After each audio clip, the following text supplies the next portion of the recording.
Nang mamatay ang nanay ni Trina, kinupkup na siya ng tiyahin niya.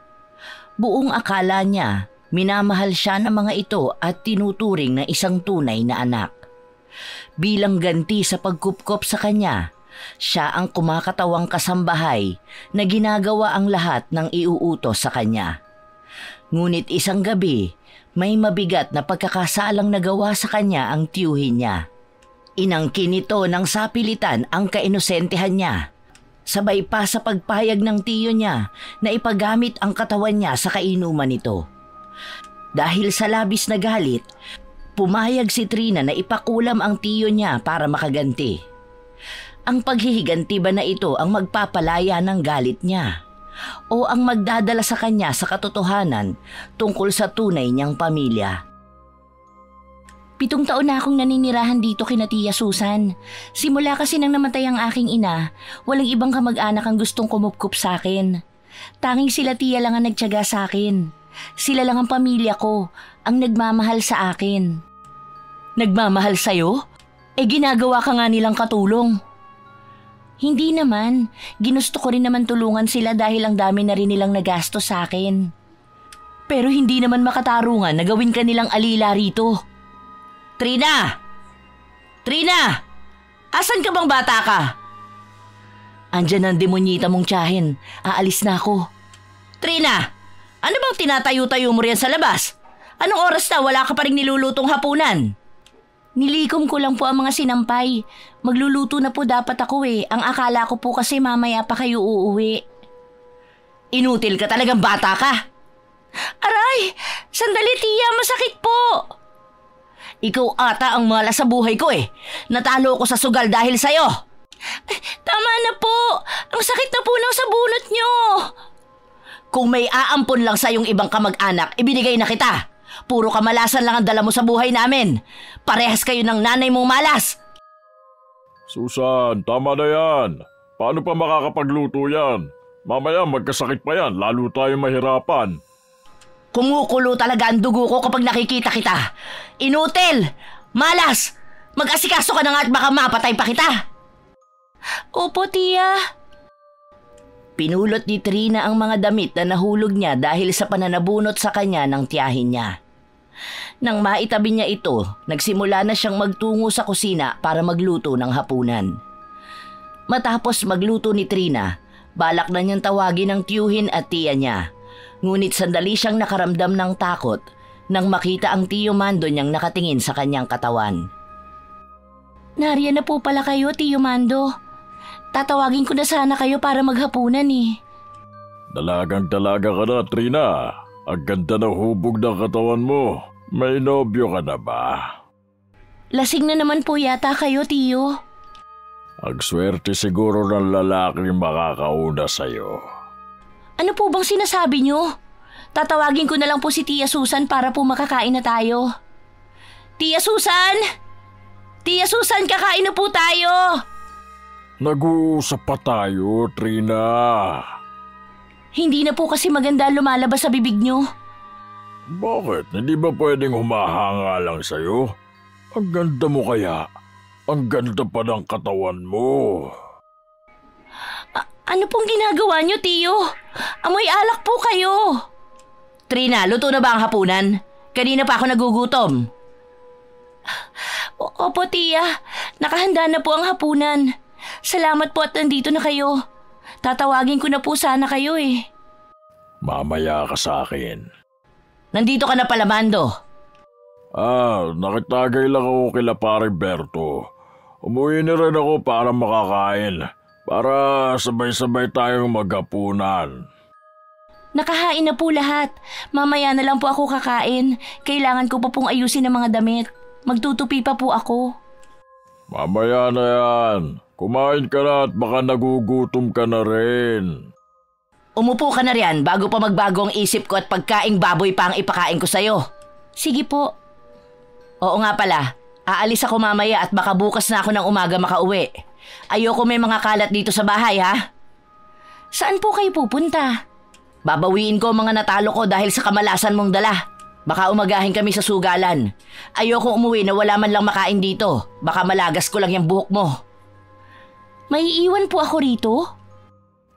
Magkasama naman tayo Bakit ka nag-aalala? Huwag ka na magtanong-tanong at baka mapasahan mo na naman ako ng kamalasan mo. Bilisan mo na dyan para makapaghugas ka na ng plato.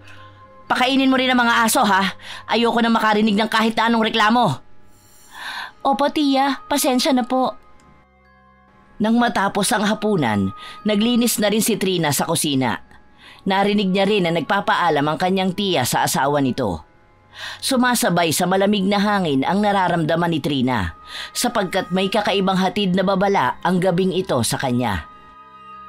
Trina, hanggang ngayon ba hindi ka pa rin tapos dyan sa ginagawa mo sa kusina? Hindi ka na yata nakalabas dyan. Marami po akong hinuhugasan, tiyo. Inaasikaso ko pa po ang mga ipapakain sa aso. Hayaan mo na muna yan. Magpahinga ka na sa kwarto. Halika na. Teka lang po, magagalit po sa akin si Tia Susan Kapag sinabi ko na pumasok ka ng kwarto, pumasok ka. Masyado kang papilit Aray! Sandali lang po! Gusto mo kinakaladkad ka pa Tiyo, wag po! Kung may masama po kayong balak, maawa po kayo sa akin! Wala naman akong masamang balak sa'yo. Bakit niyo po sinasarado ang pinto? Gabi na, Trina. Kailangan maging safe ka. Kung ganun po, babalik na po ako sa kwarto ko. Baka po makita ko ni Tia Susan na nandito. Baka kung ano pa po ang isipin niya. Bukas pa yun na umaga uwi. Tapos naman na tayo kapag nakauwi na siya. Teka lang po. Kung saan-saan na po napupunta ang kamay niyo. Huwag ka na magpapilit. Gusto mo pa yatang nasasaktan ka Mas masasarapan ka ba kapag may sakitan na mangyayari, Tiyo, wag po. Para niyo na pong awa. Huwag ka na kasing pumalag. Saglit lang tayo. Panigurado naman ako na magugustuhan mo rin to Wow! Grabe, ang lambot ng balat mo. At ang bango mo pa. Batang-bata. Maawa po kayo. Wala naman akong ginagawa sa inyo. Pues ako, may gagawin sa'yo. Isusumbo ko kayo kay Tia Susan. Parang awa niyo na po. Teka, wag! Wag po! Magsusumbong ka kanino? Sa Tia Susan mo? Baka tawanan ka lang nun. Tingin mo ba may maniniwala sa'yo kapag nagsumbong ka? Kami na ang kumupkup sa'yo. Kaya kahit na anong gawin ko sa'yo, wala ka nang magagawa. Nagtangka si Trina na tumakbo palabas ng kwarto pero malakas ang tiyuhin niya. Hinila siya nito at ibinato sa gilid ng kama. Tumama ang ulo niya sa kahoy na dahilan para manghina siya. Binitbit naman siya ng tiyo mando niya para ihiga sa kama at sapilitan na tanggalin ang saplot niya. Nagpumiglas pa siya pero malakas na suntok ang tumama sa sikmura niya na tuluyang umangkin ng lakas niya. Nakakapanlaway ka na kapag may saplot. Ano pa ngayon na lantad na sa mga mata ko makinis at sariwa mong katawan? Huwag ka mag-alala. Hindi ka naman malulugi. Panigurado kung hahanap-hanapin mo rin to. Kung hindi ka sana nagpumiglas, hindi ka na masasaktan. Parang awa niyo na po. Kahit maging alipin niyo ako sa bahay, wag lang po yung ganito. Shhh! Magiging alipin na lang kita sa kama. Mas masarap pa yun. Huwag ka na maingay Ako nang bahala sa pagpapasarap sa'yo. Nakakagigil ka, Trina. Sarap mo. Nakakabaliw ka. Parang ayaw na kitang tigilan. Hindi tumigil si Trina sa pagmamakaawa sa tiyo niya na tigilan ang pangbababoy na ginagawa nito sa kanya. Ngunit wala siyang ibang nagawa. Pinagsamantalahan ang kahinaan niya. Inubos ang lakas niya. Kahit padugo na ang iluha niya, patuloy niyang naririnig ang halinghing ng demonyo niyang tiyuhin na nasasarapan sa ginagawa nito. Mangilang beses siyang nagmakaawa hanggang sa tuluyang napagod ang tiyo niya sa pag-angkin sa inosente niyang katawan. Humihikbi si Trina habang patuloy na tumatawa si Mando. Anong pakiramdam mo? Di ba sinabi ko na sa'yo na masarap? Baboy ka! Demonyo ka! Wala naman akong ibang ginawa sa'yo! Kamag-anak pa kita! Ang akala ko tinuturing niyo akong anak! Tinuturing na anak? Sino naman tuturing sa'yo ng ganyan? Kahit saan ka mapunta, madali lang lapastanganin niyang katawan mo.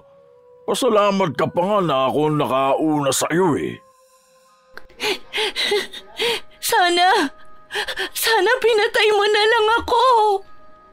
Shh, huwag ka nang umiyak. Hindi kita pwedeng patayin. Magagamit pa kita hanggang sa kailan ko gusto eh. Sige na, magbihis ka na at lumipat ka na ng kwarto. Magpapahinga na ako.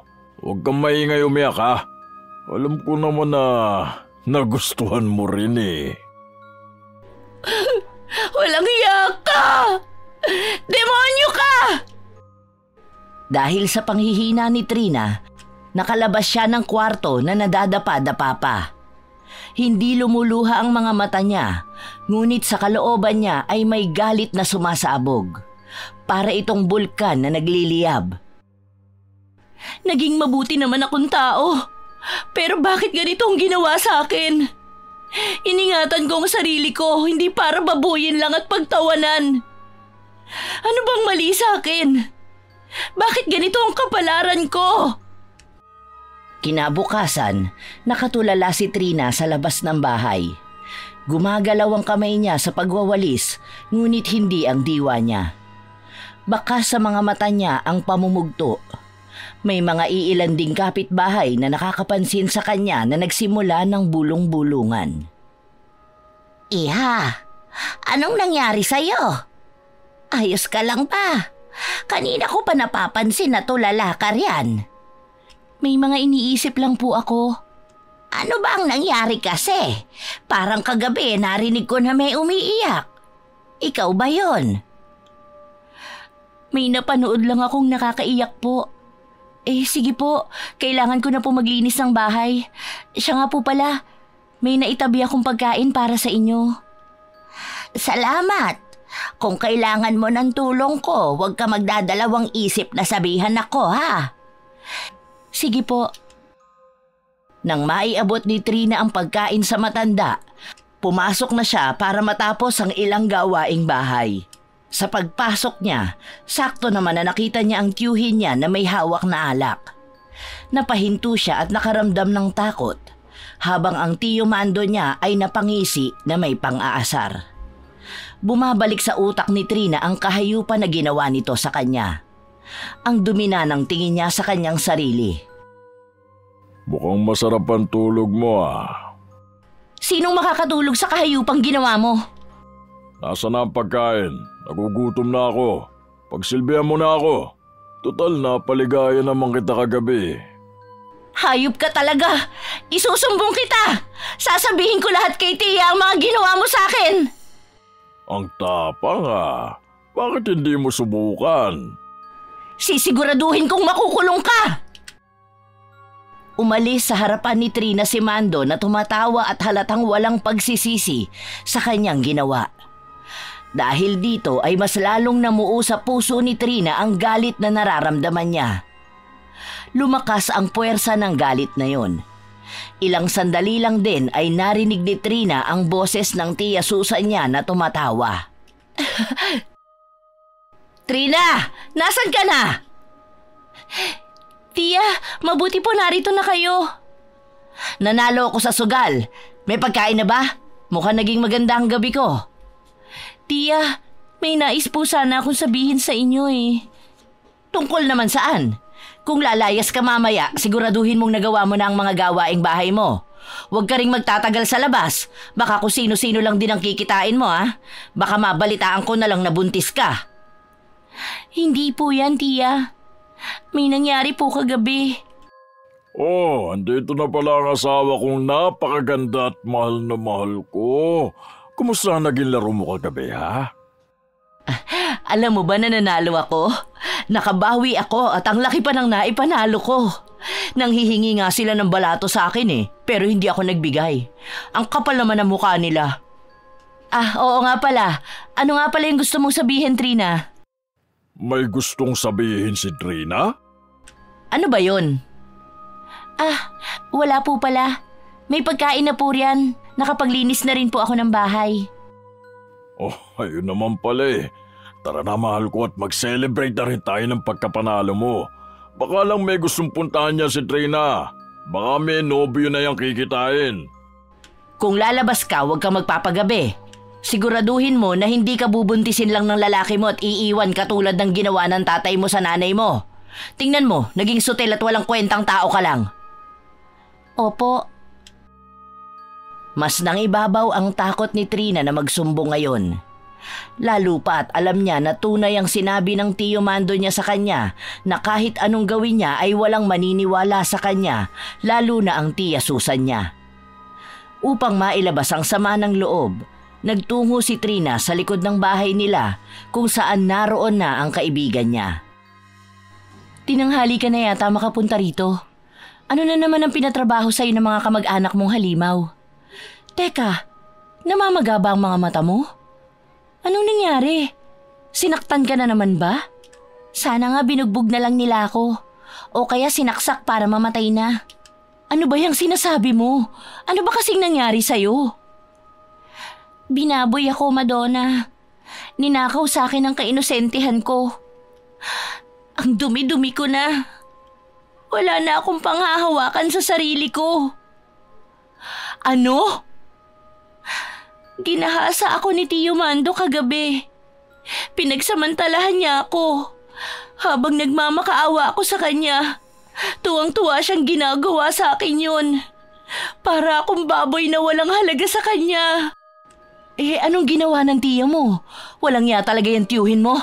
Sinasabi ko na nga ba na matagal nang may masamang balak sa'yo yun Halangang kaluluwa nun. Matapos nilang gawin kang alila nila, pinagsamantalahan pa ang pagkababae mo? Demonyo! Hindi ko na alam ang gagawin ko. Wala namang may kayang makinig sa akin Hindi ako papakinggan ni Tia Susan. Nagsabi ka na sa kanya? Hindi pa. Natatakot ako sa mga mangyayari. Pero ayoko na sa bahay. Ayoko na maiwan ulit kami ni Tio Mando sa bahay. Baka kung ano pang gawin niya sa akin. Tulungan mo ko, Madonna. Hindi ko masabi sa iba dahil alam kong idadamay na naman nila ang nanay ko. Ayoko sabihin nila parehas kaming malandi. Tulungan mo ko, Madonna. Magsumbong ka sa mga pulis. Dapat nga alam to ng Tia Susan mo Babae siya at ikaw ang pamangkin niya. Dapat naiintindihan ka niya. Natatakot ako kay Tio Mando. Tuwing nakikita ko siya, takot at galit ang nararamdaman ko. Pero alam kong hindi ko siya kaya. Naaawa ako sa'yo, Trina. Grabe na nga kung pagbuhatan ka nila ng kamay. Grabe na sila kung alilain ka. Na hindi ka na nga nila pinag-aral Tapos ngayon bababuyin ka lang ng hinayupak na lalaki na yon. Dapat sa kanya pinaparusahan. Hindi sapat sa kanya na mamatay lang agad. Dapat bawat minuto ng buhay niya nararamdaman niya ang galit. Dapat damahin niya ang sakit na ginawa niya sa'yo. Pinapakulam dapat siya. Ayoko. Natatakot ako sa maaaring mangyari sa kanya. Gusto ko ng hustisya pero hindi ganyan. Masama ang pangungulam.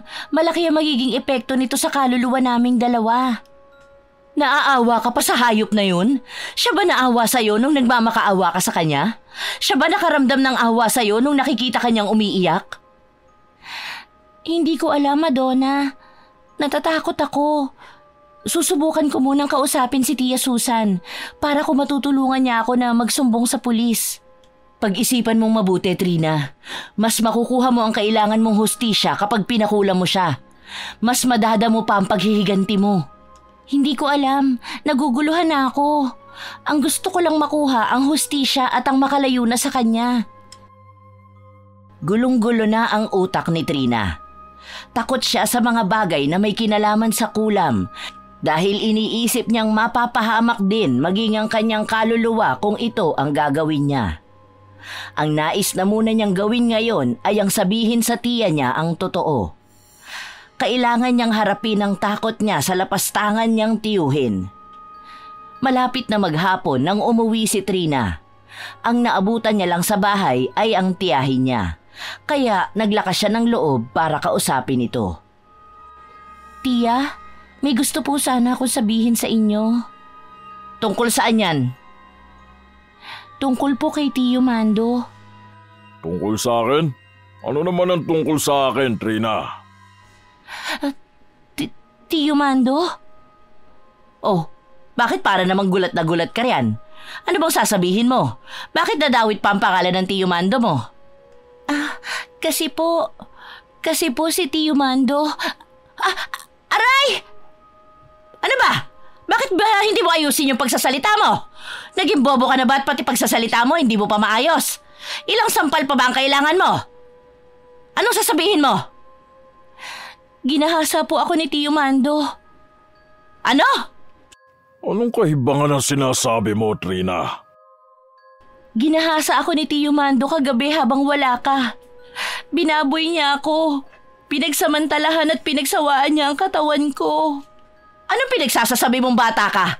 Matapos kitang kupkupin at tanggapin sa pamilya ko, ganito ang ibibintang mo sa asawa ko? Wala kang utang na loob ah! Wala kang kwentang tao! Kung sana sumama ka na lang sa nanay mong namatay, sana hindi na lang kami pumayag na ipanganak ka pa! Baliw ka! Malandi ka! Sandali, tiya. Masakit po. Nagsasabi po ako ng totoo. Ginahasa ako ng asawa mo. Wala akong ginagawa sa'yo. Hindi ko nga mahawakan kahit ang kamay mo eh. Kahit madalas ko napapansin na inaakit mo ko kapag tayong dalawa lang dito sa bahay. Malaki ang respeto ko sa babae. Narinig mo?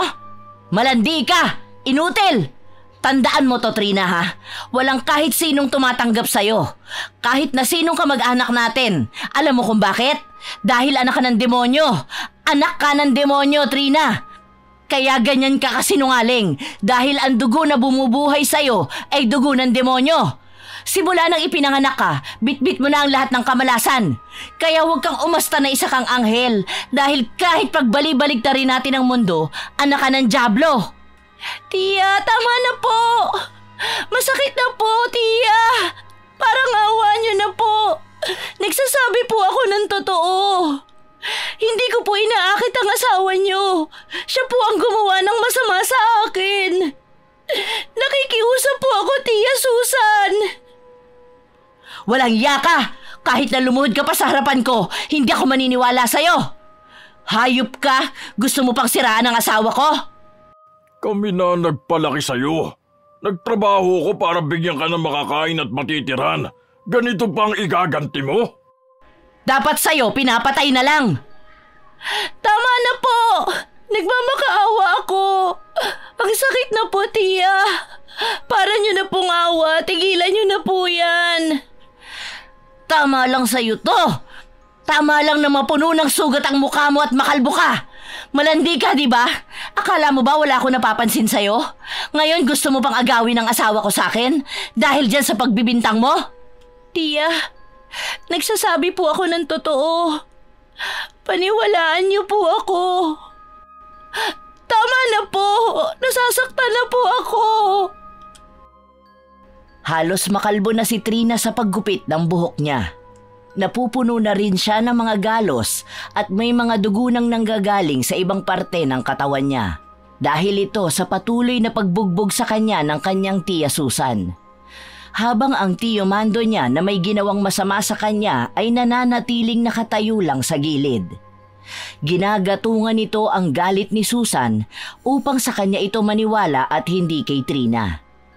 Masasakit na salita ang natanggap ni Trina habang kumikirot din ang puso niya sa sakit at katotohanan na hindi nga siya kayang paniwalaan ng tiyahin niya. Nang tila masiyahan na si Susan sa pangmamaltrato sa kanya, pinalabas siya nito kasama ang mga aso. Ayan ang bagay sa'yo! Diyan ka sa labas matulog kasama ang mga asong kagaya mo! Dapat nga doon ka sa babuyan dahil wala ka rin naman pinagkaiba sa kanila. Tama na yan, mahal ko. Hayaan mo na si Trina dyan. Siguro naman magtatanda na yan. At hindi na magsasabi ng mga kasinungalingan na alam naman natin na hindi mo rin naman papakinggan. Iniwan nila si Trina na duguan at patuloy na umiiyak. Awa na lamang sa sarili ang tanging nararamdaman ni Trina sa mga oras na ito. Habang unti-unti nabubuhay rin sa kanyang damdamin ang galit. Lahat naman ay ginawa ko. Ibinuhos ko lahat ng lakas ko para lang magawa ang mga gawaing bahay. Kahit nung bata pa ako, nagawa kong makapagluto, maglaba, habang kayo nagsusugalang. Tao ako. Kahit naulila ako, siguro hindi naman ako dapat ratuhin na parang isang basura. Sandali nga lang. Trina, ikaw ba yan, iha? Anong nangyari sa'yo? Bakit ganyan ang nangyari sa buhok mo? May dugo ka pa sa katawan mo Halika nga rito sa bahay. Salamat po, Lola Anang. Huwag na po kayo mag-alala sa akin. Ay hindi! Halika rito. Pumasok ka sa bahay ko at gagamutin ko yung mga sugat mo. Wala nang nagawa pa si Trina. Nararamdaman na rin niya ang hapdi ng mga sugat sa tuwing napapatakan nito ng pawis at luha niya. Gusto niyang maging manhid para makalimutan na lang ang sakit na dulot ng mga taong akala niya ay minamahal siya bilang isang anak. Ito ang unang beses na makakapasok si Trina sa bahay ni Lola Anang. Napansin niya na may isang altar na may maliit na anito at kandilang itim. Ang kabilang bahagi naman ay mga bote na tila ba mga halamang gamot na nakababad. Pasensya ka na sa bahay ko. Matagal na kasi akong hindi nakakapaglinis Sandali lang, kukuha lang ako ng pamunas mo ng mga sugat mo. Salamat po. Pasensya na po kayo, aalis din ako bukas. Huwag na po kayo mag-alala sa akin. Eto, uminom ka muna ng tubig. Kawawa ka naman, ano bang nangyari sa'yo? Ang mga tiyahin mo ba ang gumawa nito sa'yo? Ano ba ang nangyari? Salamat po. Wala naman po. May hindi lang po magandang nangyari kaya nagalit si Tia Susan. Nagalit? Hindi naman yata makatarungan yung ginawa nila sa'yo. Sabihin mo sa akin kung ano bang nangyari. Baka sakaling makatulong ako sa'yo. Ikaw itong palaging tumutulong sa akin. Hindi na po. Kaya ko na po ito. At baka po madamay pa kayo sa galit nila. Ayoko naman po na mapahamak pa kayo. Hindi ako madadamay. Handa akong pakinggan ka. Ano ba talaga ang dahilan ng galit nila sa'yo? Napakabait mong bata. Wala akong nakikitang maaaring maging dahilan para maging ganyan kalala ang kaya nilang gawin sa'yo. Baka po hindi rin kayo maniwala sa akin. Bakit naman hindi ako maniniwala sa'yo? Dahil sabi ni Tia Susan, anak ako ng demonyo. Sinabi niya yan sa'yo? At ano naman ang naging patunay niya na anak ka ng isang demonyo? Hindi ko po alam, pero sa tuwing nagagalit siya, palagi niyang sinasabi sa akin na anak ako ng demonyo, na hindi naman ako dapat nabuhay. Ang sakit lang isipin, ni hindi ko naman nakasama ng matagal ang aking ina, at kahit ang aking ama, ni hindi ko man lang nakilala. Sila lang ang tumayong mga kamag-anak ko, pero bakit parang araw-araw kailangan nila ipamukha sa akin na dapat sa impyerno ako nakatira? Masama po ba akong tao? Masama bang tao ang tatay ko? Patawad, Trina, kung kailangan mong pagdaanan ng mga bagay na ganyan. Wala kang kasalanan sa mga nangyari sa nakaraan ng pamilya mo at wala kang dapat na pagbayaran. Alam mo kung sino ang dapat na magbayad? Ang Tia Susan at Tio Mando mo dahil ginagawa nila sa'yo yan. Dahil sinasamantala nila ang kabaitan mo. Dapat sa kanila pinaparusahan. Walang naniniwala sa akin. Binugbog ako ni Tia Susan dahil ayaw niyang maniwalang ginahasa ako ng asawa niya. Ako pa ang sinisi niya sa lahat, na parang ginusto kong magkaganito ako. Huwag ka nang umiyak, iha. Hindi ka dapat nagmamakaawa na kampihan ka ng kahit na sino. Dapat sila ang magmakaawa sa kapatawaran mo. Matuto kang magbigay ng tamang hustisya para sa'yo. Ano pong ibig niyong sabihin? Ipakita mo sa kanila kung sino ang anak ng demonyo na tinutukoy nila. Ipakilala mo sa kanila kung sino siya. Hindi po kita maintindihan. Kailangang mabigyan mo sila ng leksyon. Kailangan mong ipadama sa kanila ang nararamdaman mo. Tuturuan kitang makuha ang hustisya na hanap mo. Hanggang sa walang kahit na sino ang pwedeng umapi sa'yo. Natatakot po ako sa pinapahiwatig ninyo. Tanggapin mo lang ang itim na kapangyarihan na ibibigay ko sa'yo. Tanggapin mo lang ang kapalaran mo, iha. Pasensya na po kayo, Lola Anang. Hindi ko po tatanggapin yan. Kahit na ilang beses nyo pang ialok sa akin yan. Tinanggihan ko na po kayo ng maraming beses. Hindi ko po gustong maging masamang tao. Hindi ka magiging masamang tao. Gagantihan mo lang ang mga taong gumagawa ng masama sa'yo. Wala kang kakampi sa kahit saan ka magpunta.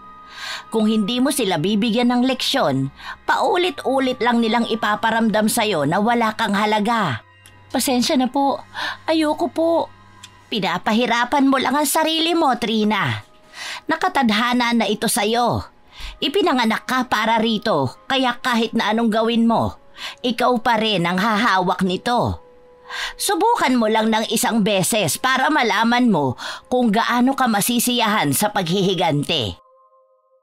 Kinaumagahan, pinabalik si Trina ng tiyahin niya sa loob ng bahay. Para hindi sila makasuhan sa pangmamaltrato nila kay Trina, pinili pa rin nilang kupkupin ito. Dahil walang mapupuntahan si Trina, sinikap niyang pakisamahan ng tiyahin niya. Habang ang tiyo niya ay mukhang patuloy pa rin ang masamang balak nito sa kanya. Matapos ang tanghalian, ang mag-asawa ay nasa loob ng kanilang kwarto, habang si Trina ay naglilinis ng kusina. Diyos ko po! Mando! Anong nangyayari sa'yo? Trina, halika rito! Bilisan mo! Ano pong nangyayari, tiya? Kumuha ka nga ng tubig! Bilisan mo! Mando! Anong nangyayari sa'yo? Bakit bigla ka na lang nagsusuka at may mga buhay na uod pa? Tiya, heto na po. Ano pong nangyayari kay Tiyo Mando? Bakit po may mga insektong lumalabas sa bibig niya? Pati yung suka niya kulay berde. Hindi ko alam. Diyos ko, ano ba to? Asawa ko, anong nangyayari sa'yo? Tulong! Tulungan niyo kami! Ano pang tinatayo-tayo mo dyan, Trina? Humingi ka ng tulong, nanghihina na ang asawa ko. Baka kung ano pa mangyari sa kanya. Tumawag si Trina ng tulong sa mga kapitbahay nila at habang nagkakagulo sa loob, ang matandang si Lola Anang ay kalmado lamang na nakaupo sa labas ng kanyang bahay. Nginitian niya pa si Trina nang magtagpo ang mga mata nila. Naku, Susan, mukhang may kumukulam sa asawa mo. Masyado malakas ito. Kailangan mo rito magaling na albularyo. Kumukulam? Sino naman ang kukulam sa asawa ko? Wala siya naging kaaway dito at mabait siyang tao. Sino naman ang gagawa sa kanya nun? Baka naman nakabati si paring Mando. May kakilala kong albularyo na maaaring makatulong sa'yo. Sandali lang, pinatawagan ko na sa anak ko. Magagamot pa po ba si Tiyo? Ano pong mangyayari? Mahuhuli po ba ang nagpakulam sa kanya o kung sino mang gumawa niyan sa kanya? Pwede bang manahimik ka, Trina? Siguro ikaw ang gumawa nito sa asawa ko. Walang yaka talaga. Wala kang kwenta. Palagi na lang kamalasan ang dinadala mo sa bahay namin.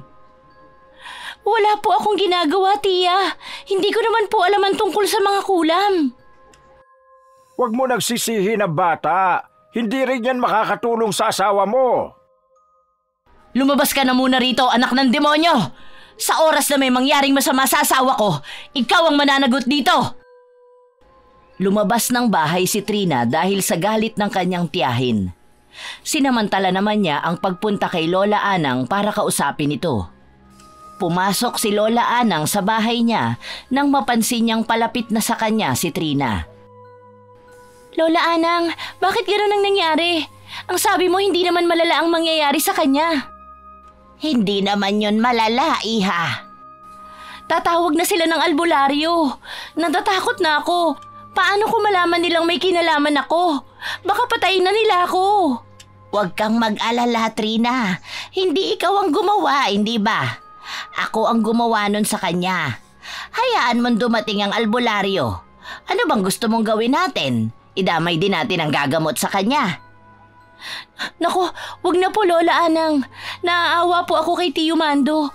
Kahit hindi po ako nakarinig ng pagsisisi sa kanya, hindi po maatim ng damdamin ko na may nahihirapang tao dahil sa akin. Pero pinahirapan ka nila. Buong buhay mong dinadala ang paghihirap na yon. Daladala na ng pagkatao at puso mo ang kababuyan na yon. Gusto mo bang magpatawad? Gusto ko pong magpatawad. Hindi ko gusto na may nahihirapang tao dahil sa akin. Pagalingin niyo na si Tio Mando. Siguro naman po hindi niya nauulitin ang ginawa niya sa akin. Sigurado ka ba? Paano kung ulitin niya? Paano kung babuyin ka niya ulit? Kung mauulit man yun, tatanggapin ko na po ang alok niyo. Kung iyan ang kasunduan na gusto mo.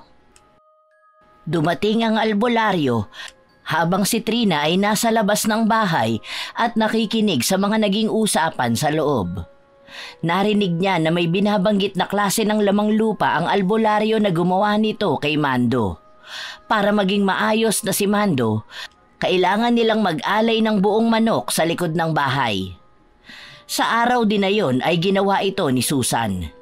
Doon ay napansin nilang nagiging maayos na ang kalagayan ni Mando. Naging malakas na rin ito.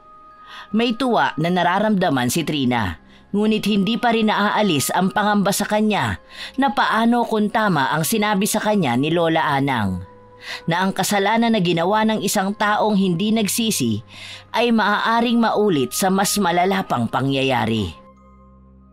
Ilang araw na ang lumipas.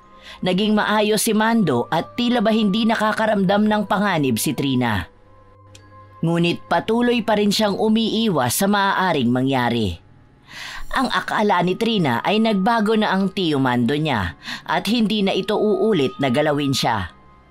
Ngunit, isang gabi na wala si Tia Susan, lasing na umuwi ang Tio Mando niya kasama ang isa nitong kainuman.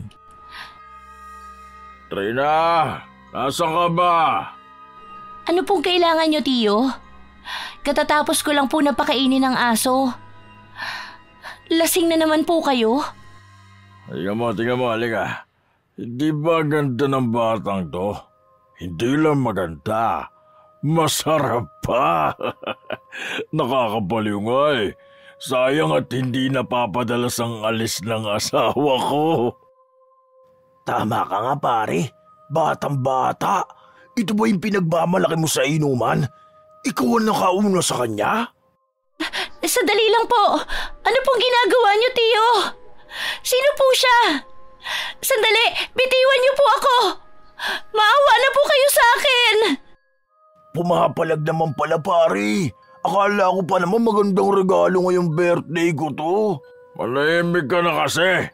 Umapalag ka na naman eh. Sige na pare, buhatin mo na yan papasok sa kwarto. Susunod ako pagtapos mo. Dahil ikaw ang may kaarawan ngayon, ikaw muna ang magpakasawa. Tio, wag po. Nakikiusap po ako sa inyo. Hindi po ako parang baboy na ipapagamit nyo lang ng ganito. Akala ko nagbago na kayo. Akala ko pa naman naging mabuting tao na kayo. Parang awa nyo na po. Wag po. Katulad sa nauna, walang naging pakialam si Mando kay Trina. Naging mas malala pa ang nangyari sa kanya dahil ipinagamit pa siya nito sa kaibigan ng Tio Mando niya. Sa loob ng kwarto, walang humpay ang naging iyak ni Trina. 2 lalaki ang lumapastangan sa kanya ng gabing ito. Walang awa at naging masaya pa ang mga ito na babuyin ang inosente niyang katawan. Kahit pa nagmamakaawa siya, walang naging tugon ang mga ito sa kanya. Para na ring nilusak ang kaluluwa niya. Sa mga sandaling nagpapakasarap ang 2 lalaki, Ang mga mata ni Trina ay napuno ng galit. Sumisigaw ang kaluluwa niya ng hustisya. Nag-aalab na ang galit sa puso niya. Naging mabuti siyang tao. Nagpatawad at umaasa na may magbabago. Ngunit mas halang pa ang kaluluwa ng tiyuhin niya kaysa sa demonyong kinatatakutan ng lahat. Nang magsawa ang dalawa sa kanya, iniwan siya ng mga ito sa kama na walang lakas at tila lantang gulay. Habang si Trina ay nagdurusa sa kapalaran na sinapit niya, mas lalong nagbibigay sindi ng galit ang mga tawanang naririnig niya sa labas galing sa dalawang lalaking bumaboy sa kanya. Wala na ang mga luha na lumalabas sa mga mata niya. Puot na ang namumutawi sa kanya. Kinaumagahan, agad siyang lumabas para magtungo kay Lola Anang. Pero nasa lubong niya ang kaibigan niya. Sandali lang, Trina. Mamaya na tayo mag-usap. Kailangan kong puntahan si Lola Anang. Kailangan kong makaganti. Kailangan kong parusahan ng mga taong bumaboy sa akin. Mag-usap muna tayo, Trina. May sasabihin ako sa iyong importanteng bagay. Saka na, mas importante sa akin ang bagay na to. Lola Anang? Lola Anang, nariyan po ba kayo sa loob? Lola Anang, tatanggapin ko na ang alok mo. Pumasok ka na muna sa loob, iha. Tatanggapin ko na ang alok mo. Kukunin ko ang itim na kapangyarihan na binibigay mo sa akin. Hindi ako papayag na gano'n na lang nila ako lalapastanganin. Hindi ko iningatan ang sarili ko para gawing laruan at ipamigay lang sa kung sino. Gaganti ako! Puuna ba sa loob mo ang galit? Kung magiging mas matibay sa kalooban mo ang galit, magiging handa ka na sa paghihiganti mo. Ngunit, handa ka rin ba sa magiging kapalit nito? Wala akong pakialam sa magiging kapalit nito. Ang kailangan ko ay makaganti. Wala na akong kahit anong awang nararamdaman sa puso ko. Napupuno na ng galit ang buong pagkatao ko at nilalamon na ng kadiliman ng kaluluwa ko. Lahat sila, lahat ng taong bumaboy at nang walang hiya sa akin. Lahat sila, ipaparanas ko sa kanilang sakit at paghihiganti ko. Gusto ko maramdaman nila ang galit, ang sakit. Gusto ko madama ng mga balat nila ang unti-unting paglamon sa kanila ng impyerno. Ganyan ang gusto ko. Ganyang galit at puot ang bubuhay sa itim na kapangyarihan. Hayaan mong lamunin ka ng galit hanggang sa ang galit na yan na lang ang bumubuhay sa'yo. Hayaan mong mag-alab ang galit na yan. Tutulungan kitang makaganti sa kanilang lahat. Gusto kong magsimula na. Anong mga dapat kong gawin? Kailangang alam mo kung ano ang gusto mong iparana sa kanila. Dapat mas lalo mong maintindihan ang galit na nararamdaman mo para maging mas epektibo ito. Marami kang pagdaraanan sa mga oras na angkinin mo na ang itim na kapangyarihan. Wala na akong pakialam. Gusto kong magdusa sila. Kung ganon, gagawin natin ang seremonya sa susunod na Huwebes. Ngunit, maaari mo nang simulan ang paghihiganti mo ngayon. Kailangan ng 3 kaluluwa ang iaalay mo bago dumating ang araw ng pagsasali ng itim na kapangyarihan. Anong mangyayari kapag nakuha ko ng itim na kapangyarihan? Magiging ganap ka ng mangkukulam at magiging mas malakas ang kapangyarihan mo kapag naisali na sa'yo ang itim na kapangyarihan. Sa pagkakataon na ito, kailangan muna kitang sanayin sa paghihiganti dahil ikaw na ang magmamana ng mga meron ako sa oras na maisalin ko na ito sa'yo. Magsisimula na tayo sa 2 tao na gusto mong gantihan. 2 kaluluwa na ang maiaalay mo. Dahil sa desperasyon na makabawi, kinuha ni Trina ang pagkakataon na maturuan ni Lola Anang para makapaghiganti siya sa mga taong lumapastangan sa kanya. Binigyan ni Lola Anang ng 2 manika si Trina na siyang gagamitin niya. Kailangan niyang ritwala ng mga ito para maging mas epektibo ito. May gamit na naiwan ang 2 lalaki sa loob ng kwarto niya na malaking tulong sa kanya. Nang sumapit na ang gabi, Nagsimula na si Trina na tahiin ang piraso ng tela na galing sa damit ng dalawang lalaking lumapastangan sa kanya. Nang matahi niya ito, inuna niyang dinasalan ang manika kung saan naroon ang gamit ni Berto. Sinunod lamang niya ang utos ni Lola Anang habang kinakabisado ang dasal na nakasulat sa itim na libro. Pinamana sa kanya ito ni Lola Anang upang mas lalo niyang maintindihan ang dapat niyang gawin. Matapos niyang magawa ang dasal, kinuha niya ang maliliit na bubog at isinuksok ito sa ulo ng manika. Matapos niya itong gawin ay itinago na niya ang manika sa ilalim ng kama. Kinaumagahan, "Trina! Trina! Tanghali na! Ano pang hinihiga-higa mo dyan? Wala pang pagkain. Hindi ka pa nakabili ng bigas sa palengke. Ano ba naman tong bahay ang kalat-kalat pa? Bumangon ka nga dyang inutil ka. Palamunin ka na nga ang tamad mo pa." "Sandali lang. Gising na ako. May ginawa lang ako." "Aba, kailan ka pa natutong sumagot ng ganyan sa akin? Pasalamat ka at pagaling na yung mga sugat sa mukha mo.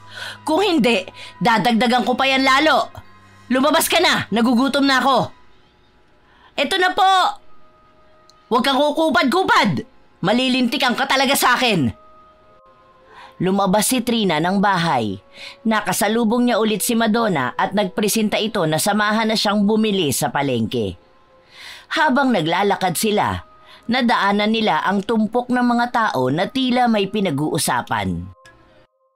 "Alam mo ba, kawawa si Berto. Narinig ko kagabi na walang humpay ang sigaw niya dahil pakiramdam niya raw may bubog na tumutusok sa buong katawan niya.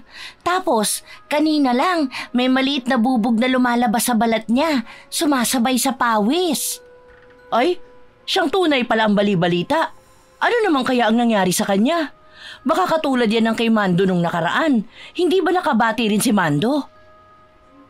"Siguro, parehas na silang ginagabaan sa mga ginagawa nila. Tama lang naman din siguro sa kanila yon. Saka alam mo namang ang dami na rin naaagrabyado niyang si Berto. Gaba na lang siguro talaga." "May hindi ka ba sinasabi sa akin? Mag-usap naman tayo. Anong ginawa mo?" "Ginawa ko kung ano ang tamang gawin. Hindi ba ikaw rin naman ang nagsabi sa akin ito? Sinusunod ko lang." "Ibig sabihin, ikaw ang kumulam kay Mang Mando? Paano mo nagawa?" "May tumulong sa akin." "Sino naman? Kung ikaw ang kumulam kay Mang Mando, bakit parang nadadamay si Mang Berto?" "Dahil parehas silang hayop. Pareho nilang pinagsamantalahan ang kahinaan ko. Mga baboy sila. Wala silang awa. Kaya bakit ako maaawa sa kanila? Ngayon mo pa ako pipigilan?" "Sandali nga, hindi ko sinabing pipigilan kita. Tinatanong lang kita. Kanino mo nalaman yan? May nakausap ka ba?" "May tumutulong sa akin." "Bakit hindi mo sinasabi sa akin? Paano kung napahamak ka? Alam mo bang maraming kaakibat ang ginagawa mo? Isang pagkakamali mo lang, lahat babalik sa'yo. Kapag may albularyo na mas magaling sa'yo o sa nagtuturo sa'yo, ikapapahamak mo yan.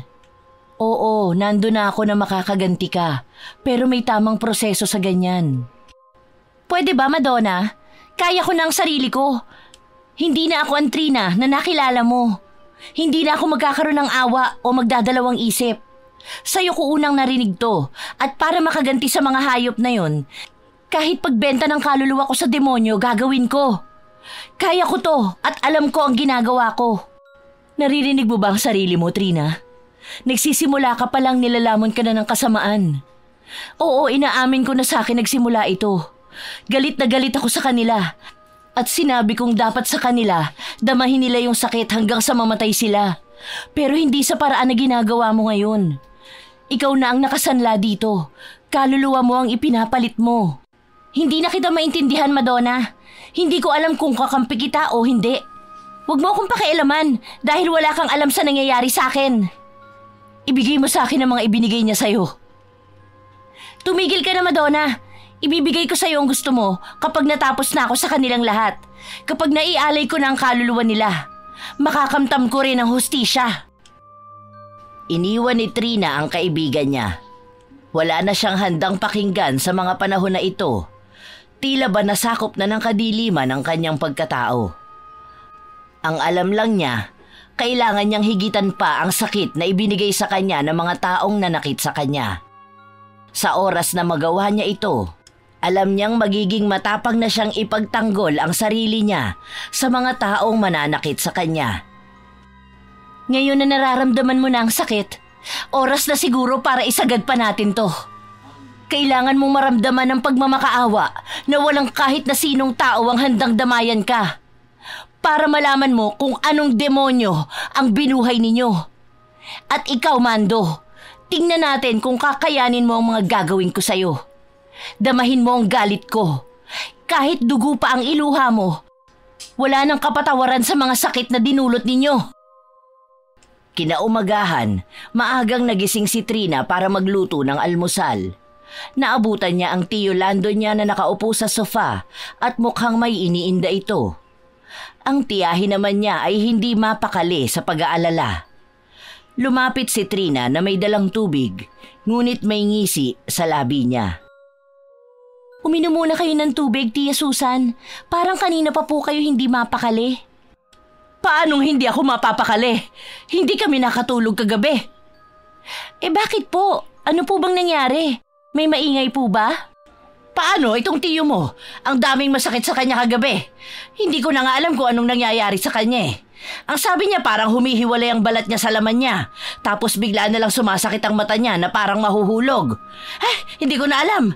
Ngayon hindi siya makatayo dahil tuwing lalakad siya, parang may pako na nakabaon sa paanan niya. Sinubukan niyo na po ba na magpatingin sa doktor? Galing na kami kanina, pero wala naman silang makita. Sige na, maglinis ka na ng bahay. Kapag hindi pa naging maayos hanggang mamaya, baka magpatawag na lang ulit ako ng albularyo. Iwasan mo nga, Trina, na magpunta sa likod ng bahay. Baka mamaya may nababati ka doon at nadadamay kami. Hindi naman na po ako nagpupunta doon. Pero sige po, para gumaling na rin ng tuluyan si Tio Mando. Para naman magawa na niya ulit ang mga gusto niyang gawin. Nagpatuloy ang araw na parang walang ginawa si Trina.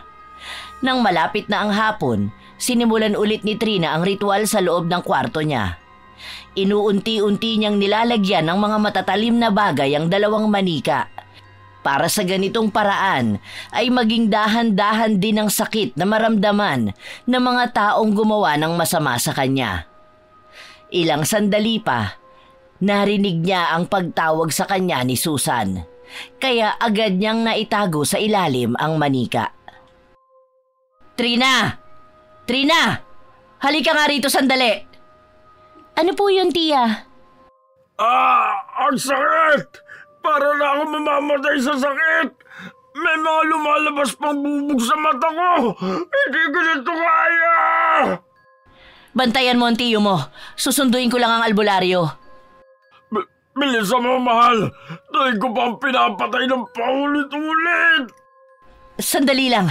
Aalis na ako. Sige po, Tia. Ako na pong bahala rito. Sige po, umalis na po kayo. Babantayan ko si Tiyo. Babantayan ko kung paano siya magdusa. Ang sakit! Hindi ko na kaya! Ano ba nangyayari sa akin? Anong nangyayari sa'yo? Nangyayari na sa'yo ang pagbalik ng kasamaan mo. Masakit ba, Tiyo?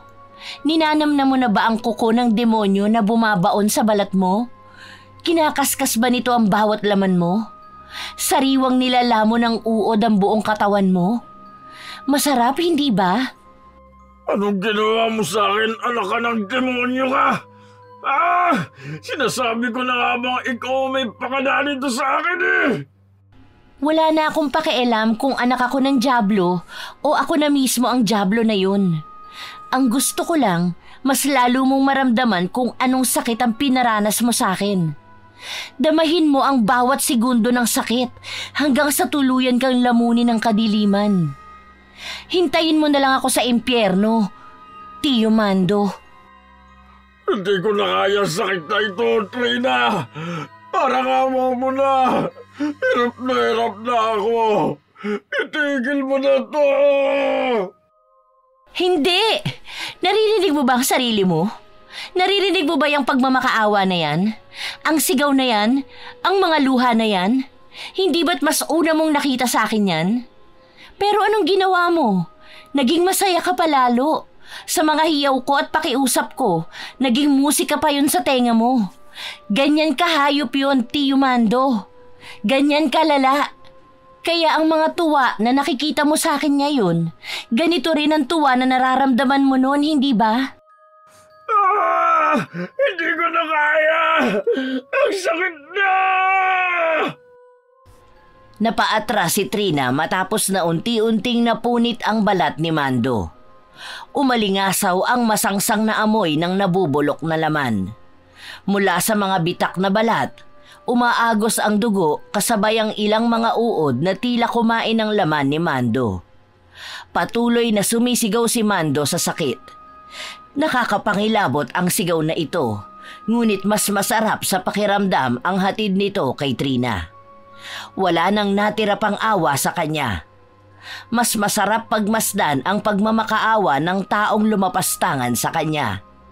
Hanggang sa dumating si Susan at ang albularyo. Masyadong malakas ang puwersa na gumawa nito sa kanya. Hindi lang ito basta katulad ng nauna niyang kaso. Ganito ang nangyari kay Berto. Diyos ko po, ano bang nangyayari? Nagamot mo ba si Berto? Hindi na. Hindi ko sila kayang pagsabayang dalawa. Base sa nakikita ko, iisang tao ang gumawa sa kanila nito. Ang kapangyarihan niya para mangulam ay para bang biyasa na siya masyado. Hindi ito gawa ng baguhan. Anong dapat nating gawin? Mabait ang asawa ko. Alam kong wala siyang ibang naaagrabyado. Wala nga siyang nakakaaway eh. Bakit naman ganito pa? Bakit kami pinaparusahan ng ganito? Ang asawa niyo lang ang makakasagot niyan, Mrs. Susubukan ko pa rin siyang gamutin. Pero hindi ko masisigurado. Lalo pa sa puwersa na ito. Masyadong malakas ang galit. Patayin mo na lang ako! Hindi ko na kaya ang sakit! Hindi na gaanong makapagsalita si Mando. Lalo lang din siyang nahihirapan dahil kinakain siya ng buhay ng mga uod sa laman niya. Nagsimula na rin ang albularyo na gamutin si Mando. Mukhang napapansin ni Trina na magaling ang albularyong ito at alam niya na sa oras na matalo siya, babalik sa kanya ang mga ginawa niya. Hindi maaaring matalo siya. Nakuha na niya ang isang kaluluwa. Namatay na si Berto at ngayon unti-unti na ring nilalamon ng impyerno ang tiyuhin niya. Ang kailangan niya ay mapigilan ang albularyo. Nagmamadaling bumalik si Trina sa kwarto niya para kunin ang mga manika, ngunit nagulat siya na wala ito roon. Ang unang pumasok sa utak niya ay ang kaibigan niyang si Madonna. Kaya lumabas siya para hanapin si Madonna, ngunit hindi niya ito nakita. Hindi maaaring masira ang plano ko. Ito na ang huling pagkakataon ko para makaganti. Nagmamadaling nagtungo si Trina sa bahay ni Lola Anang para sabihin ang tungkol sa mga manikang nawawala, maging ang librong itim na ibinigay sa kanya nito. Ngunit laking gulat niya nang makita niya doon si Madonna. May pagtatalo sa pagitan ng dalawa. Madonna, anong ginagawa mo rito? Nasaan ang manika? Ibalik mo sa akin yan. Hindi maaaring hindi ako makapaghiganti. Hahayaan kitang maghigante, pero hindi ko hahayaan na tuluyan kang magpasakop sa kadiliman. Bakit ba hindi mo hayaan si Trina na gawin ang gusto niya? Kung ito naman talaga ang kapalaran na para sa kanya. Sa oras na maisalin sa kanya ang itim na kapangyarihan, wala nang kahit na sino ang kayang umapi sa kanya. Hindi na niya kailangan umiyak. Kapalaran niya? Hindi ito ang kapalaran na para sa kanya. Marami siyang pinagdaanan sa buhay niya at parehas tayong nakasubaybay doon. Pero hindi ito ang gusto ng mga magulang niya. Hindi namatay ang nanay niya para rito. Anong ibig mo sabihin, Madonna? Anong pinagsasasabi niyo? Hindi ko kayo maintindihan. Kunin mo sa kanya ang manika, Trina. Huwag kang makinig sa mga sasabihin niya. Kailangan mong tuluyang makuha ang kaluluwa ni Mando. Gusto mo bang matalo ka ng albularyo na yon dahil lang sa tinuturing mong kaibigan na hindi ka naman kayang intindihin? Hindi ako papayag. Ako ang tatapos nito, hindi si Trina. Ano bang nangyayari? Magkakilala kayo? Kilala niyo ako? Kilala niyo ang mga magulang ko? Katulad lang din siya ng lahat ng nanakit sa'yo, Trina. Ayaw kang maging masaya ni Madonna dahil natatakot siyang mas mahigitan mo pa kung ano ang kaya niya. Mas makikinig ka pa sa kanya, Trina. Ako ang mas nakakakilala sa'yo. Kaya ako na ang tatapos nito. Hindi maaaring maging kapalaran mo ang kapalaran namin. Ginagamit ka lang ng matandang to. Ginagamit niya ang kahinaan mo para lang makuha ang huling kaluluwa. At ito ay ang kaluluwa mo, Trina. Huwag kang pumayag. Bawiin mo na sa kanya ang manika. Simulan mo nang tapusin, Trina. Hindi ba't gusto mong makaganti sa kanilang lahat?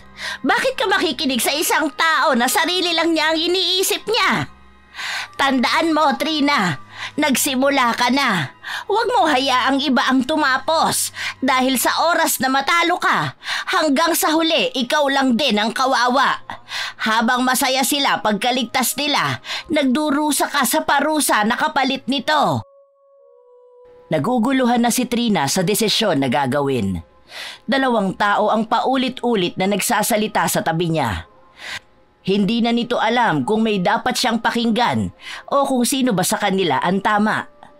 Nagtatalo sina Madonna at Lola Anang na para bang kilala siya ng mga ito at ang pinagbulan niya. Habang nagdedesisyon si Trina sa kung sino ang papakinggan niya, nakaramdam siya ng sakit sa kanyang balat na parang inuukit hanggang sa kanyang laman. Ang sakit! Anong nangyayari sa'yo? Trina, ayos ka lang ba? Masakit! Parang humihiwalay ang balat ko! Ito na nga ba ang sinasabi ko? Hindi ka sana nakialam, Madonna. Kung hinayaan mo siyang gawin ang dapat niyang gawin, hindi na magkakaroon ng problema. Ito na, Trina. Simulan mo nang tapusin bago ka pa maunahan. Bago pa maibalik sa'yo ang ginawa mo sa kanila. Hindi ko na kaya, Lola Anang! Ang sakit! Inabot ni Lola Anang ang inagaw niyang manika kay Madonna. Matapos nito ay nagmadali siyang buksan ang lahat ng kandilang itim sa loob ng bahay. Habang si Madonna ay nakatayo lang. Gusto man niyang pigilan ng kaibigan, hindi na niya ito magagawa pa.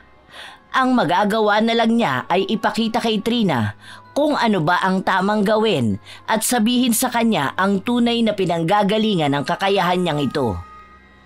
Nagsimula na si Trina na mag-usal ng ritual. Kahit na nahihirapan siya ay ginawa niya ito. Hanggang sa unti-unti ring nawawala ang sakit at alam niyang nananalo na siya. Ilang sandali pa, namatay ang lahat ng kandila at nabalot ng kadiliman ng paligid. Parang nasa loob ng usok si Trina. May mga boses siyang naririnig hanggang sa nakikita ni Trina ang albularyo sa usok na nasa harapan niya. Sino ka? Tanong tunay na pakay mo kaya mo ito ginagawa? Gusto ko maparusahan siya. Gusto kong pagdusahan niya ang kawalang yaang ginawa niya sa akin at ang mga pagtitiis na ginawa ko para sa kanila. Alam mo ba na malaki ang maaaring magibalik sa'yo ng ginagawa mong ito? Kahit pa isanla ko ang kaluluwa ko, maibalik ko lang ng paunti-unti ang sakit na binigay niya sa akin. Hindi ako magkakaganito kung naging mabuti sila sa akin. Naiintindihan kita. Gusto kitang makausap. Hindi mo na ako mapipilit pa dahil alam kong ililigtas mo siya at sa akin mo ibabalik ang lahat ng ito at mas doble pa. Ako ang sinaktan. Ako ang binaboy. Pero bakit hanggang sa uli ako ang may kasalanan? Anong ginawa niya sa'yo para humantog sa ganito? Binaboy niya ako. Binaboy nila ako habang nagmamakaawa ako sa kanila. Habang sumisigaw ako ng hustisya, naging masaya sila. Wala akong ibang hangad kundi ang mahalin at ituring na isang pamilya. Pero anong ginawa nila? Anong ginawa niya? Hindi ba't para akong basura sa paningin nila? Kaya mas damahin nila ang ganti at galit ko. Sama-sama kaming magkita sa impyerno! Tama na yan, Trina. Itigil mo na yan. Hindi yan makakatulong sa'yo. Kahit kailan walang mabuting mangyayari sa galit na pinapairal mo sa puso mo. Hayaan mo nga kung ang tumapos niyan. Huwag ka nang sumunod sa yapak ng pamilya natin. Nawala sa focus si Trina, kaya hindi niya nausal ang huling dasal at may malakas na hanging tumangay ng karayom sa kamay niya. Anong ginagawa mo? Nilalayo mo sa focus si Trina. Anong gusto mong gawin niya? Maawa at tanggapin pabalik lahat ng ginawa niya. Wala na, Madonna. Nasimulan na niya. Kung hindi mo sa kanya itinuro yan, hindi siya magkakaganyan, Anang. Ano bang gusto mo? Gusto mo bang gumanti sa tatay niya? Dahil sa iba't ibang boses na naririnig ni Trina, bumaba ang puwersa niya at nakakaramdam siya ng pagkahina. Bumabalik din ang sakit ng kalamnan niya. Napapikit siya ng mariin at sa malakas niyang sigaw ay nagliparan ng mga gamit sa kapaligiran. Ang malakas na puwersa ng galit sa katawan niya ay lumabas na. Tumalsik sina Lola Anang at Madonna, ngunit sa nakikita ni Lola Anang, mas kinakatuwa niya pa ito. Tama lang yan, Trina. Ilabas mo ang lahat ng natitira mong kapangyarihan. Tama lang na yakapin mo ang pagkatao na meron ka. Tanggapin mo ng buo ang itim na kapangyarihan na para naman talaga sa'yo. Hayaan mong lamunin ka ng galit hanggang sa walang kahit nakatiting na awa ang kaya mong ibigay sa kahit na sino. Huwag kang makinig sa kanya, Trina. Huwag kang magpalamon sa kadiliman. Marami pang paraan para makatakas ka sa ganito. Marami pang paraan para mabago mo ang kapalaran mo. Manahimik kayo! Manahimik kayo! Muling sumigaw si Trina. Ang buong katawan niya ay nababalutan ng itim na usok. Wala na siyang gustong pakinggan. Ang gusto niya lang ay makitang mahirapan si Mando. Kaya ipinagpatuloy niya ang pag-usal ng orasyon sa manika. Ito na ang huling beses. Mas lalong nakakaramdam ng sakit si Mando na dahilan para ang sigaw at hinagpis niya ay marinig ni Trina. Nabubuhay ang kaluluwa niya sa hinagpis na yon. Ganoong klase ng sakit ang gusto niyang iparamdam sa lalaki na lumapastangan sa kanya. Ilang sandali pa, bumukas ang pinto ni Lola Anang. Bumunga doon ang albularyo na halata ang panghihina sa kanyang katawan. Hindi niya kinakaya ang lakas ni Trina. Trina! Tumigil ka na! Hindi ako titigil hanggat hindi ko nakikitang nilalamon na siya ng kadiliman. Na nilalamon na siya pabalik sa impyerno. Alam ko na mas nagigibabaw sa iyo ang galit. Makakamtan mo ang ustisya na hangad mo pero hindi sa ganitong paraan. Kapag ba namatay na siya sa paghihirap na ginagawa mo, mababago ba ang sitwasyon mo? Babalik ka ba sa dati? Lalo ka lang lalamunin ang galit. Bakit ngayon pa? Bakit ngayon pa kayo nagkaroon ng pakialam sa akin? Hindi ba wala ni isa sa inyo ang handang makinig at maniwala sa akin? Tama yan, Trina. Wala kang ibang pakikinggan sa kanila. Nung panahon na walang handang tumulong sa'yo, nandito ako. Ako ang nagbigay sa'yo ng pakikiramay. Ako lang ang nasa tabi mo. Kaya huwag kang makinig sa sasabihin nila. Tama na, Anang. Simula pa lang alam ko nang wala kang magiging magandang impluensya.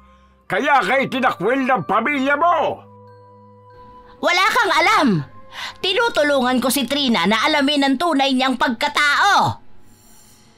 Tinutulungan mo siyang sumama sa'yo sa kasamaan. Kaya siya inilayo ng nanay niya para sa katulad mo.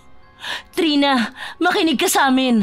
Alam kong alam mo na hindi ito ang gusto ng nanay mo na mangyari. Hindi ba? Naaalala mo ba ang huling sinabi niya sa'yo? Dahil sa sinabi ni Madonna, nagbago ang aura ni Trina. Ang malakas na puwersa na bumabalot sa katawan niya ay huminahon, habang ang mga mata niya ay naging kalmado. Sila ang gusto mong pakinggan, Trina? Gusto mo bang buhayin ang kaluluwa ng mga umapi sa'yo? Para ano? Para ulitin nila ang ginawa nilang kalapastakanan sa'yo? Isipin mo ang lahat ng galit mo sa kanila, kung paano ka magmakaawa. Ang pagtangis mo na walang nakakarinig. Gusto ko silang patayin lahat. Gusto kong pahirapan sila hanggang sa magmakaawa silang wakasan ko na ang buhay nila. Gusto kong namnamin nila ang hinagpis ko. Pero tama si Madonna. Hindi ito ang gusto ng aking ina.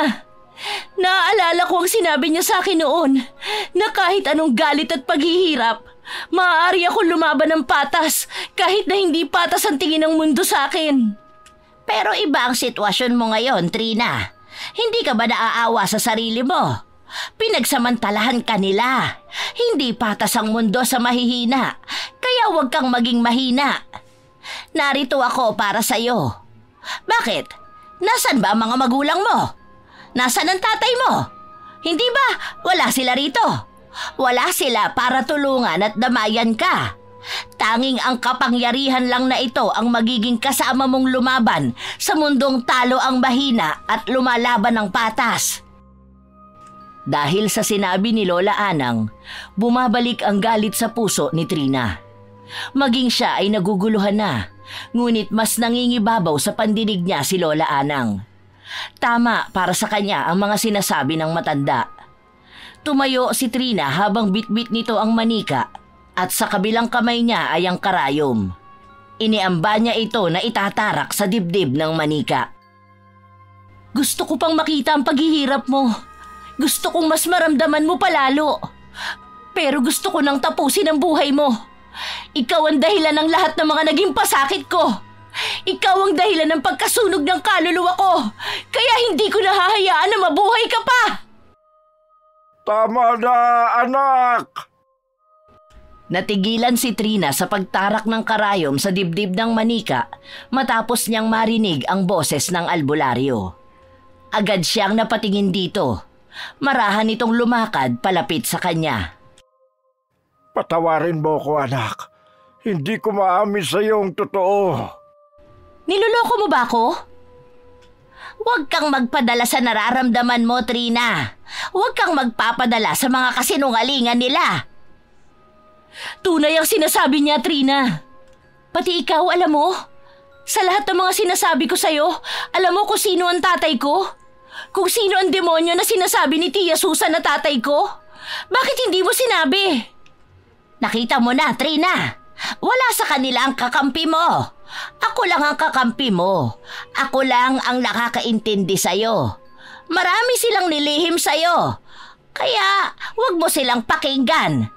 Sumama ka sa akin, Trina. Doon tayo sa mundong hindi ka pagbumukaing tanga at mahina. Dahil paghaharian mo ang kadiliman na yon. Makinig ka sa akin, anak. Hindi ko ito ginusto. Hindi ko alam kung paano ko sasabihin sa'yo dahil nangako ako sa nanay mo na hindi ako magpapakilala sa'yo dahil ayoko madamay ka sa sumpa ng pamilya namin. Pinili kong magpakalayo pero palagi ako nakasubaybay sa'yo. At ang kapatid mong si Madonna ang nagsilbing mata ko. Hindi ko gustong madamay ka sa ganito, anak. Una pa lang alam ko nang ikaw ang gumawa nito kaya hindi ko sila nilabanan. Dahil ayokong tuluyang kang lamunin ng kadiliman. Ibig sabihin, alam mo lahat na nangyayari sa akin? Alam mo kung paano ako saktan? Kung paano ako maghirap at magdusa? Dalawa kayo ni Madonna? Alam niyo kung anong galit ang bumuhay sa akin? Kung anong sakit ang bumuo ng masigit na demonyo sa inaakala niyo? Iniiwas niyo ako sa sumpa ng pamilya, samantalang hindi niyo ako iniwas sa maaaring magdala sa akin papunta sa kadiliman. Bakit? Dahil makasarili sila, Trina. Ayaw nilang malaman mo ang kakayahan na meron ka. Dahil ikaw ang pinakamalakas sa lahat. Ikaw ang Diyos ng dilim. Ikaw ang may hawak ng lahat. Walang kahit na sino ang kayang pantayan ang kapangyarihan mo. Ako lang ang naniniwala sa'yo. Tumigil ka na, Anang. Pinapalala mo lang ang sitwasyon. Lahat ito ikaw ang may plano, hindi ba? Gusto mong mahulog si Trina sa bitag mo para mapasunod mo siya habang ang kapangyarihan na meron siya ay maging iyo rin? Kasalanan ko itong lahat. Kung hindi ako pumayag sa kagustuhan ni Amanda na ilayo ang anak namin, hindi mangyayari ang lahat ng ito. kung mas nanindigan ako kesa sa sasabihin ng mga tao sa kanya, hindi ka mapupunta sa ganitong sitwasyon, anak. Patawarin mo ko. Ngayon ka pahihingi ng tawad sa akin? Alam mo bang buong buhay ko, sinasabi nilang demonyo ang tatay ko? Na balang araw magiging kagaya niya ako. Nung una hindi ko yun maintindihan, hanggang sa naging kagaya mo nga ako. Iniwan mo ko sa mga taong halangang bituka. Hindi mo ako inilayo sa kadiliman. Hinayaan mo akong tuklasin ang kapayapaan sa kadiliman at punuin ng galit ang pagkatao ko. Hindi mo na ako mapipigilan. Wala na sa inyo ang makakapigil sa akin. Pinili ko na ito at handa na akong tanggapin ang kapangyarihan na ibinigay sa akin ni Lola Anang. Papatayin ko si Tio Mando. Matapos nun, isusunod ko si Tia Susan hanggang sa lahat ng taong nanakit sa akin ay mahihirapan hanggang sa huling hininga nila. Tama lang ang ginagawa mo, Trina. Yakapin mo ang kapangyarihan ng dilim. Yakapin mo ang kapalaran mong walang kamatayan. Dahil sa labis na galit na nararamdaman ni Trina sa kanyang puso, muling lumakas ang puwersa ng kapaligiran habang lumalabas ang hangin ay siya ring dilim ng kalangitan. Umuusal na ng ritual si Trina. Sinasabayan nito ni Lola Anang upang kasabay din ito ay maisali na kay Trina ang itim na kapangyarihan. Sa oras na maisali na kay Trina ang kapangyarihang ito, siya na ang magiging Diyos ng kadiliman at lahat ng naisi niya ay sasang-ayon na sa kanya. Kahit na pinipilit ni na Madonna na pigilan si Trina, hindi siya nakikinig sa mga ito. Ang nasa utak na lamang ni Trina ay ang gumanti dahil tama naman si Lola Anang, wala sa kanila ang nakikinig sa kanya. Kung hindi niya pinili ang kadiliman, wala naman sa kanila ang tatanggap sa kanya. Sa huling salita ng ritual na dapat ay simula na ng kamatayan ni Mando at pagsali ng itim na kapangyarihan, nakarinig ng sigaw si Trina. Trina! Trina, patawarin mo ko! Lumuluhod ako sa harapan mo ngayon at nagmamakaawa ng kapatawaran sa'yo. Ang dami kong nagawang mali. Ang dami kong sakit na ibinigay sa'yo.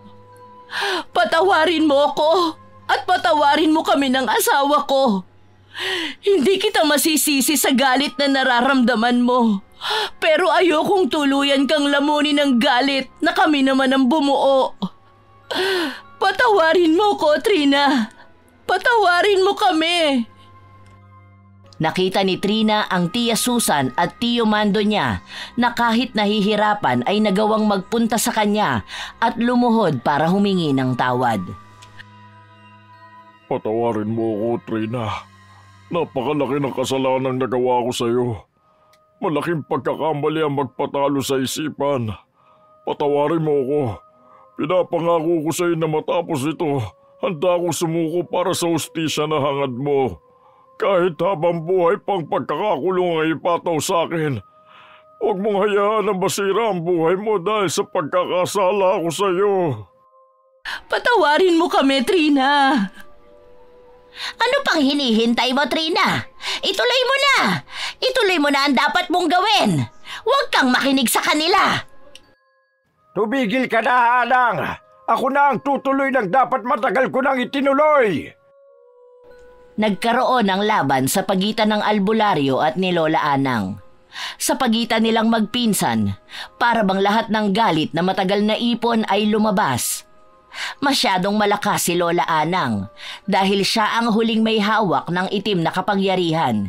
Kaya kahit na pagtulungan siya ng albularyo at ni Madonna, nahihirapan silang labanan nito. Habang pinapanood sila ni Trina, bumalik sa utak niya ang huling usapan nila ng kanyang ina. Kung ito man ang huling araw ko sa mundo, gusto kong malaman mong mahal na mahal kita, anak. Marami akong itinago sa iyo na alam kong matutuklasan mo paglaki mo. Tandaan mo na sa paligid natin, maraming dahilan para maging masama ka. Ipakikita sa iyo ng mundo ang lupit nito na maaaring magdala sa iyo sa kadiliman. Pero tatandaan mo, kahit madali ang maging masama, mas nananalo pa rin ang pusong mapagpatawad. Mas nananaig pa rin ang busilak na kalooban. Marami ka mang pagdaanan, palagi mong tatandaan na kahit kadiliman ang tingin mong tumatawag sa'yo, palagi mong hahanapin ang liwanag na gagabay sa'yo. Mahal kita. Kahit hindi ko na maipaparamdam yun sa'yo ng matagal na panahon.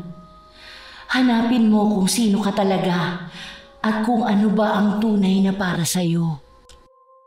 Hindi na malaya ni Trina na tinutulungan na niya ang dalawang kalabanin si Lola Anang.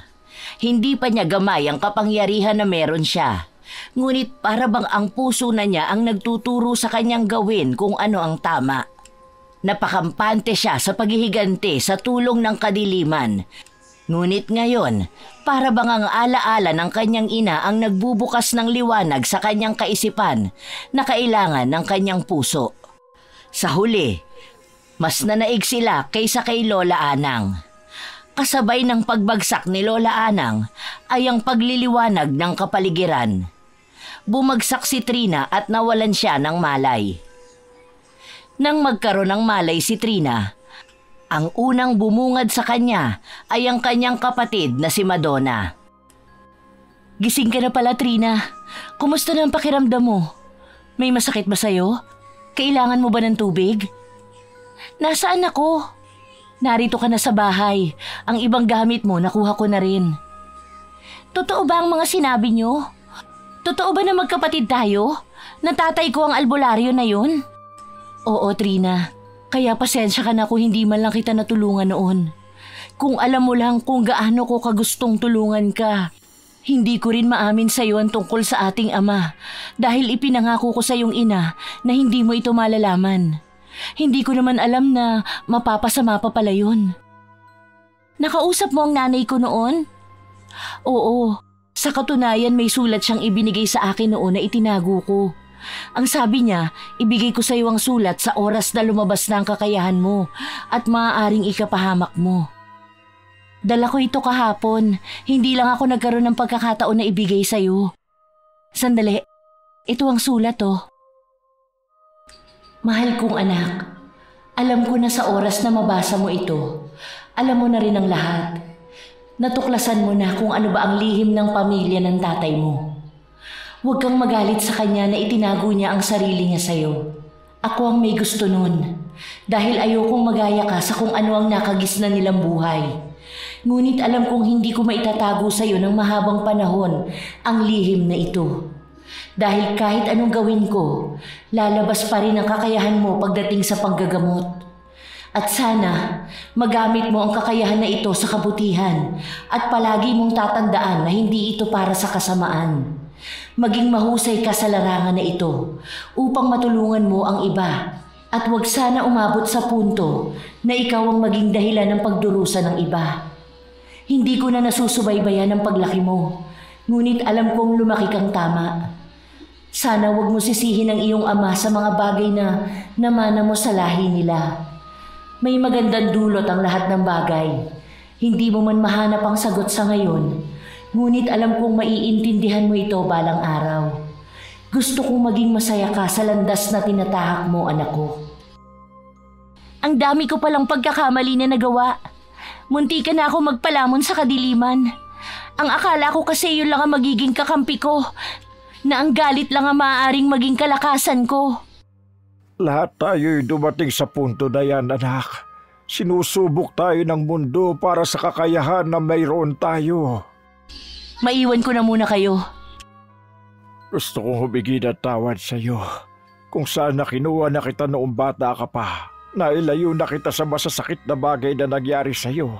Patawarin mo ko kung sa kadiliman ka na kumapit noong mga panahon na dapat nandun ako para sa iyo. Naniwala lang din ako kay Anang na hindi kanya dadalhin sa kasamaan. Katulad kung paano siya nito hinila palayo sa amin. Mabuti siyang pinsan sa akin. Pero sa kagustuhan niyang maging mas makapangyarihan, hinayaan niya ang kadiliman na sakupin siya nito. Bagay na akala ko'y mangyayari din sa iyo. Patawad sa dami ng bagay na kinatakutan ko. Kalimutan na po natin ang mapapait na nangyari sa ating mga nakaraan. Gusto ko magpatuloy sa buhay. Gusto kong yakapin ang regalo na ito. Gusto kong sanayin ang sarili ko sa kapangyarihan na meron ako. Para malaman ko rin kung paano ko makokontrol at magagamit ito sa tamang paraan. Patawarin natin ang mga sarili natin para sa panibagong simula ng buhay natin. Sisimulan na ni Trina na lumakad sa bagong buhay kasama ang pamilya niya.